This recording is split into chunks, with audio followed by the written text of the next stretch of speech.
c'est bien, on commence d'entrée, comme ça on va pouvoir un peu expliquer les choses, parce qu'il y a eu beaucoup de polémiques, les Kangoul pour rien, donc peut-être je vais mettre ça sur le compte de l'incompréhension, ou bien peut-être de la désinformation, au Likanet, peut-être Nasma Kamacharfin. Déjà pour les Jeux Olympiques, تراتني علاش والد مع الفرقة وعلاش والد يمكن كيعود التيران ولا كيعود bon. Juste pour expliquer un peu la configuration de la Coupe du Monde 2022 au Qatar, l'Islam a bien sûr la DTN et surtout le président, Fawzi Akjer, qui m'a confié la responsabilité de cette équipe nationale des U23, forcément. On a dit mort de la Coupe du Monde, donc j'appelle bien mort de la Coupe du Monde 2022. Donc mort de la Coupe du Monde 2022, l'objectif d'Yana Kanatien, la Coupe d'Afrique bien sûr, Fodar, U23, et forcément donc se qualifier pour les Jeux Olympiques, et forcément avoir un objectif élevé, il y a une médaille, Inch'Allah. Donc le contexte, mais la responsabilité, forcément, je m'investis à 100% à Hollywood. Donc si je me rappelle bien, au mois de mars 2023, le match contre le Brésil, peut-être déjà il y avait pratiquement, je crois que c'était 7 joueurs olympiques. Ken Kishta, Bouchouari, Monzalzouli, Khanous, Ken Salah, Ken Amraoui. Si je me rappelle bien déjà, on avait commencé le processus. Au mois de juin, si je me rappelle bien, 2023, les Olympiques, pour la Coupe d'Afrique U23. D'ailleurs, on a fait un mauvais mois de juin, parce qu'on avait laissé les joueurs de Botola pour finir le championnat, et les joueurs olympiques pour se préparer. On a appris, nous, de nos erreurs pour que, justement, au mois de juin, les joueurs olympiques, quand même, ils restent avec l'équipe 1. Donc voilà, le processus, il a été clair. Donc je me suis investi. Ce qui m'a dérangé un peu, si on peut aller dans le dérangement, c'est علاش العام اللي فات ملي تلعبت لا كوب دافريك في الدار وكل نهار كنت هنا في السونتر مع عصام وكنت في الستاد وكنت كنهود التيران حتى واحد ما هضر عليها وحتى واحد ما قال علاش وليد وعلاش un an après il y a eu ce souci. Peu importe aujourd'hui, maintenant c'est clarifié. Quand le président m'a donné la responsabilité de nommer le sélectionneur des U23 pour les Jeux Olympiques, et je le remercie pour la confiance, c'est moi qui ai nommé Tarek Skitioui, et j'assume ce choix. Et j'ai pris la responsabilité de, si ça se passait pas bien, bien sûr, de prendre la responsabilité. D'ailleurs, Tourali la responsabilité, puisque quand on a perdu un match au JO, c'était la faute du sélectionneur des A. Mais avec Tarek, ça s'est super bien passé, puisque déjà, on avait une réunion au préalable quand il était au Mas de Fès, quand j'ai proposé le challenge des Jeux Olympiques, et sur tout le mode opératoire des Jeux Olympiques, tout était clair. C'est-à-dire qu'il savait très bien que les joueurs, ils les auraient pratiquement 15 jours avant les Jeux Olympiques. Il savait que les joueurs étaient avec moi, qui travaillaient avec moi et qu'ils allaient les récupérer. On a travaillé ensemble dans le processus pour que les clubs acceptent de libérer les joueurs, puisque ce n'était pas une date FIFA.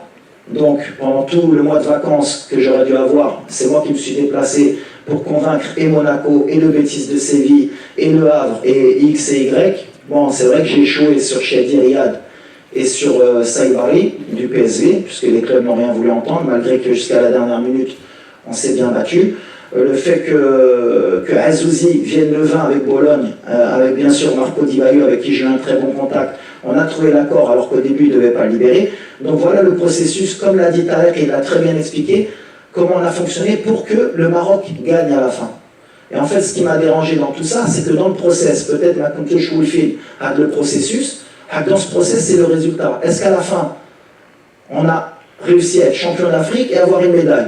Peu importe le processus, je peux comprendre que pour certains, ils ne sont pas habitués, mais le résultat, il est que je prends 8 participations aux Jeux Olympiques, et depuis 72, le Maroc n'avait jamais passé les poules. Du tout. Et qu'aujourd'hui, on est la première équipe, historiquement, à être médaillée, et félicitations à Taleb, parce qu'il a fait un travail extraordinaire.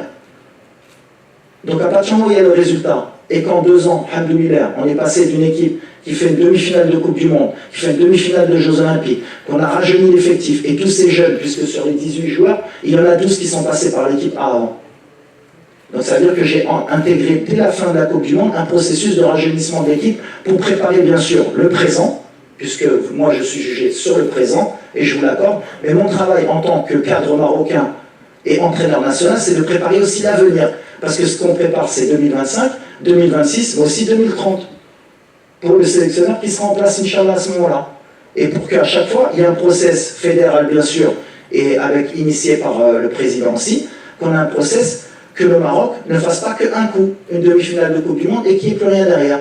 Et dans ce processus, bien sûr, il y a des dommages collatéraux. Des fois, bien sûr, on pourrait appeler des formes du moment, mais des fois, par exemple, comme aujourd'hui, Kanhaïto Aznou, la dernière fois, c'était la Mkhaddin. Et peut-être que plus tard, on aura encore des jeunes. Bech le Maghreb, dis-moi, il s'est fait mal de l'Aaba, ni quelque chose quand je verront.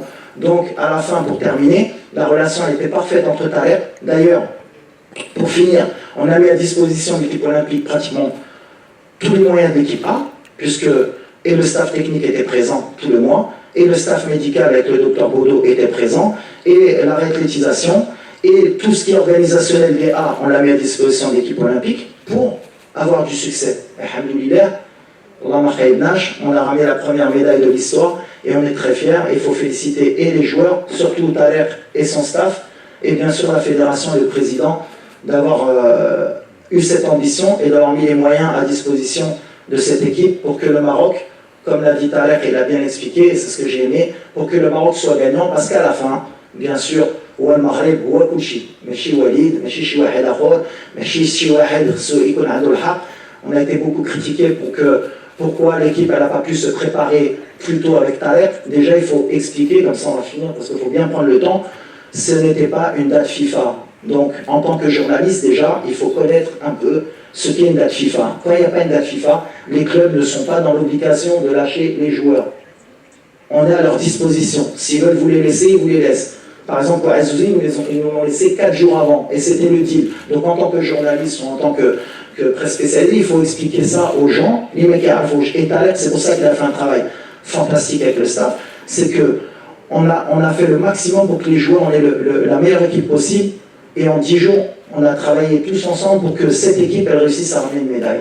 Alhamdoulilah, on est médaille de bronze, c'est la première médaille en sport collectif de l'histoire du sport marocain aux Jeux Olympiques.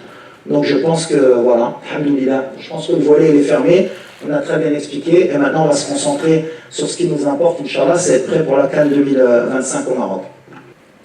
Alors, on va commencer par, pour finir pour les Jeux Olympiques, l'émission de Tarek Salah, comme on a dit, Jabashi la sélection U23, c'est l'antichambre.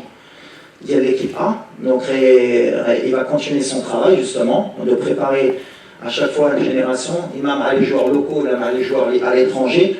Là, c'était la génération 2001, 2002, 2003, 2004. T'as 2005 à Ben Srel, parce que Ben Srel, par exemple, c'est le seul joueur de la génération qui a encore les Jeux Olympiques avec l'âge légal au JO. Donc, Rekim Al-Khmadelo, il va faire un travail aussi de progression sur les jeunes joueurs et de la Botola et à l'étranger. Mais on continue le cycle à chaque fois. Flantichambre, donc par exemple, il y a beaucoup de joueurs. Par exemple, Adam Aznou aujourd'hui il est avec nous, mais peut-être que le prochain rassemblement ou plus tard, peut-être qu'il continuera à venir avec les U23 Matarek. Et on continue justement dans la même progression, le style de jeu, la mentalité d'Yelna, je dis qu'on a une continuité. Ensuite, à la Elgard ou à la Ounahi, c'était des cas très difficiles mais au vu de la situation, parce que Canada je pense que là dans les 48 heures, Inch'Allah, la situation d'Yalom, elle se règle. Bien sûr, l'EF il est en instance de départ au Asdin, mais bon, ils ont fait une bonne préparation. On a des relations avec les clubs, c'est des joueurs qui jouent dans des grands clubs européens. J'ai une solution pour la situation d'Yalom, mais c'est des joueurs sur qui je compte. Yidi Makanadi Tira, Fihom, Naïf, c'est un joueur important, l'INAF, et Asdin, c'est un joueur.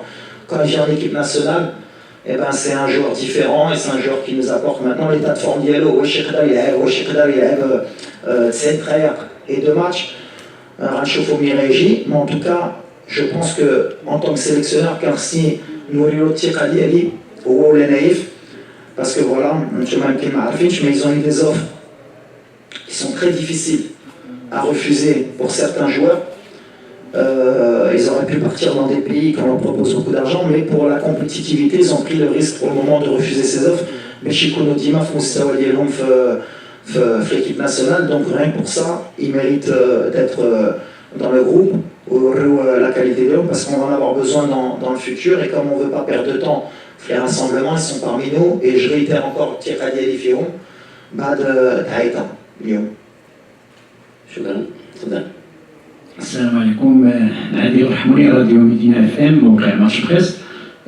سي وليد، عندي سؤال مباشر. هذه المباريات اللي غادي يجري المنتخب الوطني كنعرفوا على انه كاليفي دوفيس لانه ينضم لا كوب دافريك، مي بالنسبه لكم غادي يكونوا دي ماتش اميكو رسميين.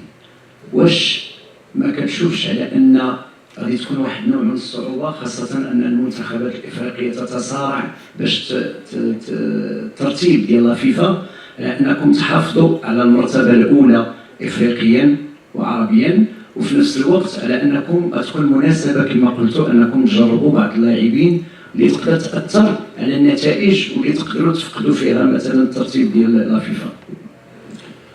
دابا كان surtout دابا في لا بريباراسيون ديال لا كان عندنا ان an pratiquement un an et demi سنسالتو بهاد الماتشات باسكو موا مارس غتكون لا كاليفيكاسيون كوب دو موند هي هادي حاجه اخرى. دونك في لي 6 ماتش اللي جايين سي بوتيت لا فينيتر اللي عندنا باش نحلو باش نقدروا نشوفوا peut-être d'autres systèmes de jeu, peut-être un peu plus de temps de jeu certains, parce que c'est vrai que je suis quelqu'un qui est très conservateur sur le temps de jeu, qui a jamais le faire Dima pour les automatismes. Peut-être qu'on va évoluer sur les 2 premiers matchs et voir comment ça se passe. Mais l'idée d'y aller, je chauffe à peu près tout le monde. J'ai peut-être des paires de latéraux différents, des paires de centraux. Peut-être non, on va voir par rapport à la semaine qui fait tous. Mais c'est l'opportunité pour nous de travailler peut-être avec plus de confiance, plus de temps, et de voir surtout l'état d'esprit d'El-Drari. Et puis les jeunes aussi, les canaux les Jeux Olympiques ou les canaux Maïakbel, peut-être les voir un peu plus, avec un peu plus de temps de jeu. Donc voilà, c'est l'idée d'y aller. Mais le plus important, c'est de préparer justement petit à petit le Fatra. باش اكثر نقربوا من لا كومبيتيسيون، اكثر تكون عندنا دي سيرتيتود في سيغتان جوار. قبل ما تخرجوا ما تنساوش تابوناو في 20 فبراير وتابعونا على المواقع التواصل الاجتماعي.